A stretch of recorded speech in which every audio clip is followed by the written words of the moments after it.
उन्हाळा सुरू झाला की मार्केटमध्ये भाज्यांचं प्रमाण हे खूप कमी होतं. मग अशा घरगुती पद्धतीने सर्व भाज्या बनवल्या जातात. त्यापैकी एक म्हणजे काळ्या चण्याची भाजी. चला तर सुरुवात करूया. इथे कुकरमध्ये काळे हरभरे भिजवून घेतलेले आहेत 5-6 तास. त्यामध्ये एक तमालपत्र आणि दालचिनी टाकलेली आहे. आता आपण भाजीसाठी लागणारा मसाला बनवून घेणार आहोत. त्यासाठी धना पावडर, त्यासोबत छोले मसाला, लाल मिरची पावडर, थोडासा गरम मसाला आणि थोडीशी हळद घातलेली आहे. हे सर्व आता पाणी घालून छान मिक्स करून घ्यायचं आहे. आता 3 ते 4 शिट्ट्या झाल्यानंतर आपले चणे असे शिजलेले आहेत. हे बघू शकता तुम्ही, मऊ झालेले आहेत. आता आपण फोडणीची तयारी करू. सर्वप्रथम 2 पळ्या तेल घातलेलं आहे. त्यामध्ये आता मोहरी घालायची आहे. मोहरी छान तडतडल्यानंतर थोडीशी जिरे घालणार आहे. त्याचसोबत आता बारीक कट करून घेतलेला कांदा घातलेला आहे. आता तुम्ही इथे ग्रेव्ही देखील वापरू शकता. मी बारीक कट करून कांदा वापरलेला आहे. कांदा आणि टोमॅटो याची दोन्हीची देखील तुम्ही पेस्ट करून घेऊ शकता. छान थिक होते भाजी. पण भाजी थिक व्हावी यासाठी मी पुढे एक स्टेप दाखवलेली आहे. व्हिडिओ शेवटपर्यंत बघा. त्यानंतर कढीपत्ता छान परतवून घेतलेला आहे.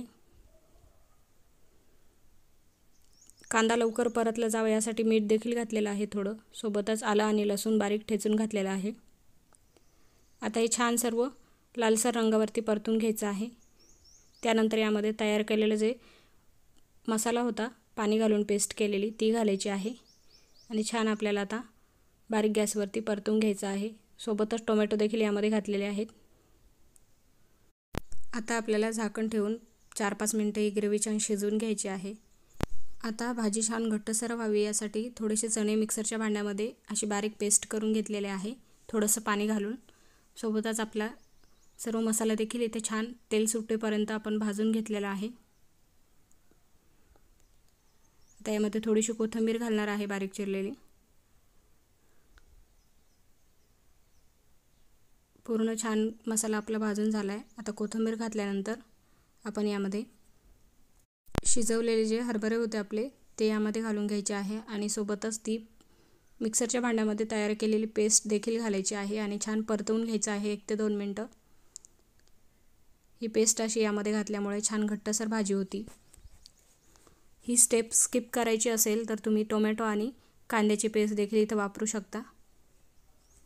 आता यामध्ये गरम केलेलं पाणी घालणार आहे गरजेनुसार.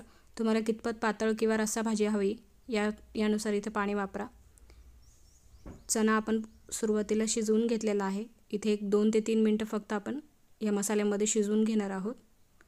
2 ते 3 मिनिटं छान चणा शिजवून झाल्यानंतर तयार झालेली आहे आपली चण्याची भाजी. आता जर तुम्हाला ही रेसिपी आवडली असेल तर रेसिपीला लाईक आणि चॅनलवर जर नवीन असाल तर चॅनलला सबस्क्राईब करा विसरू नका. पुन्हा भेटूया अशाच एका नवीन रेसिपीसोबत.